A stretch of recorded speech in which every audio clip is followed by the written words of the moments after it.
Hi Jack, so your Roman's MPP is all done. This has become a little bit of a project for me. I hadn't done a complete chassis for a Flashgun replica before. I'd always had it in mind to do a Graflex one, and obviously the chance came up to do this one. So parts of this will be incorporated into the Graflex one when I do it. But as it stands, this is the only one of its kind. So yeah, it's become a bit of a mission, which is why it's taken a while. But I'm really pleased with how it's turned out. So yeah, let's have a look around it now. So starting on the outside of the hilt, I've added these wires for I think it's Empire Strikes Back. I can't actually remember. They're just lightly glued in. If you don't like that layout, you can just pop those out with a screwdriver. They'll pop out really easily, or tweezers. I've also, I don't know if you can see in this light, there's little metal tangs in those two slots. There should be metal tangs in all of them, well, except one actually. One of them was missing when I took the Flashgun apart, but I'll include them. I haven't fitted them, but they're there. So you can add those if you want a different configuration. You can sort of pop those wires out and glue those back in. Yeah, but I'll leave all that to you. Got the brass collars in there with the red wire all glued in. We've got our main switch is that one. It's only single button operation with this one, and that is blade retention, which holds in a blade plug. So I've modified the blade plug slightly for two reasons. Firstly, to make it the right length so it sits at the right height, obviously sprung inside there, but also it's metal, so if it slid all the way in and touched the pins when everything was live, it would have started blowing things up, so we didn't want that. So that's the blade plug. So moving down, obviously it's a Flashgun replica, it's not actually built as a lightsaber, so single tube, as you know. You can't unscrew the grip section. The only way you can get to the innards is to unscrew the pommel.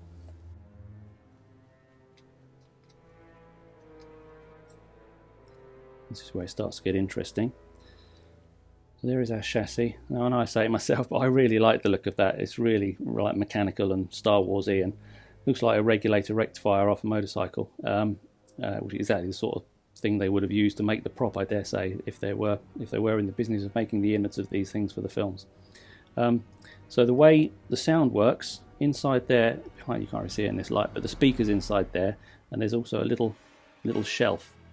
And the idea is that black spur, I don't know what you call it, that black protrusion, when you screw the pommel on, that goes inside the hole and then presses against that shelf to hold the whole chassis in place. And obviously sound goes straight through that hole.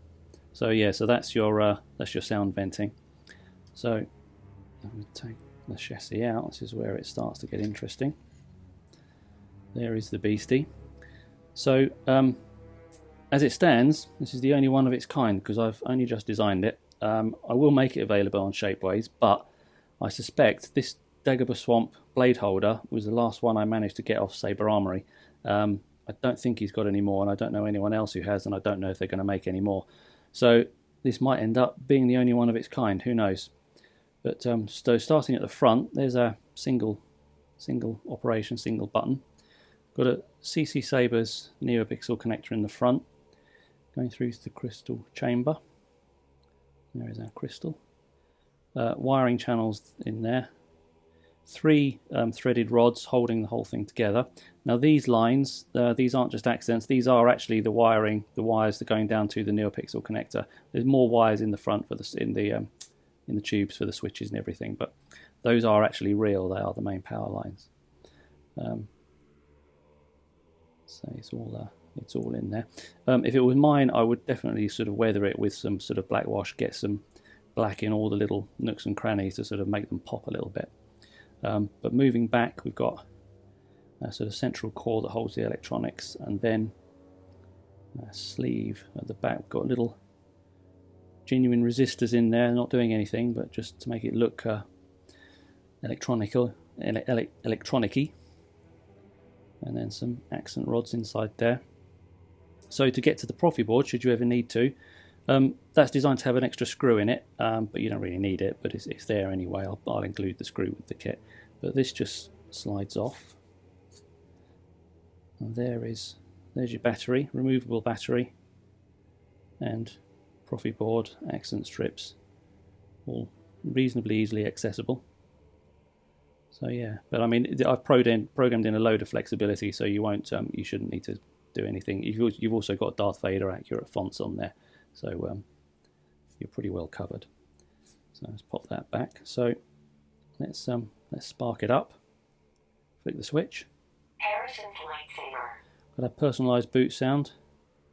Loads of lovely blinkies and accents. Blinking inside there as well. If we light it up, short click and let go.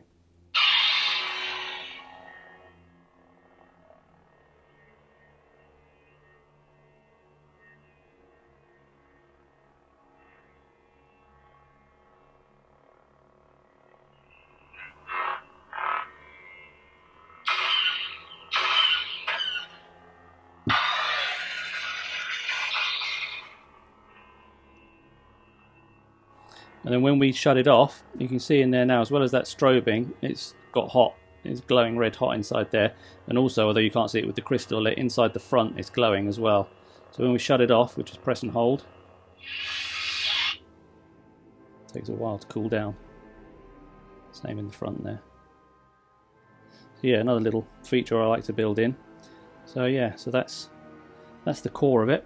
So if we pop it back in the hilt. So you have to take the switch and obviously line it up with the spine of the hilt. It can only really go in one way. It won't go in any other way. So yeah, pop that in. Screw the pommel on. You don't need to sort of tighten it up really hard, just as soon as you feel a bit of resistance.